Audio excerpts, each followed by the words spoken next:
ይኸውላችሁ እኔ ዛሬ አንድ ነገር ልነግራችሁ ነው የመጣሁት። በዚህ ሰዓት ሕክምና የሚያስፈልገው ሰው አብርሽ ሳይሆን ሄርሜላ ነች። የትኛው ሴት ነች ይሄናል እንደዚህ በሰው ባል ጥብቅ ካላልኩ የሰው ባል ካልቀማው ሞቼ እገኛለሁ ያለ ሰው መሞት መኖር አልችልም ይላል ሰው። በልጅ አባት የሆነ ባለ ትዳር የሆነ ወንድ እንደዚህ ሰው እንደዚህ ራሱ ዝቅ ያደርጋል፣ በዛም በቤተሰቦቹ ፊት ለፊት። ሩትዬ እኮ ተናገረች። እንዴት ነው በእናንተ ፊት ለፊት እንደዚህ የምትለጣጠፍበት? ባለ ትዳር የሆነ ወንድ ላይ የልጅ አባት የሆነ ወንድ ላይ እንዴት እንደዚህ ትሆናለች? እናንተን ራሱ አስፈራም እንዴ?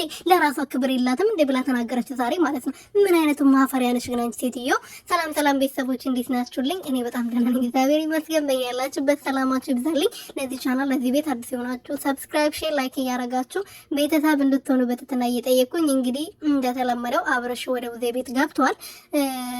ለ5 ቀን ክትትሉን እስከሚጨርስ ድረስ እዛ መሆን አለበት ተብሎ ያው ንዝንዙ በጣም በስቶባት ሩትዬ በመጨረሻ እሺ ብላ ሰጥተዋቸው ሄዳለች። መሄድ አልነበረባትም። ያው እዛ ሄደችበትን ምክንያት እነሱ ያውቃሉ።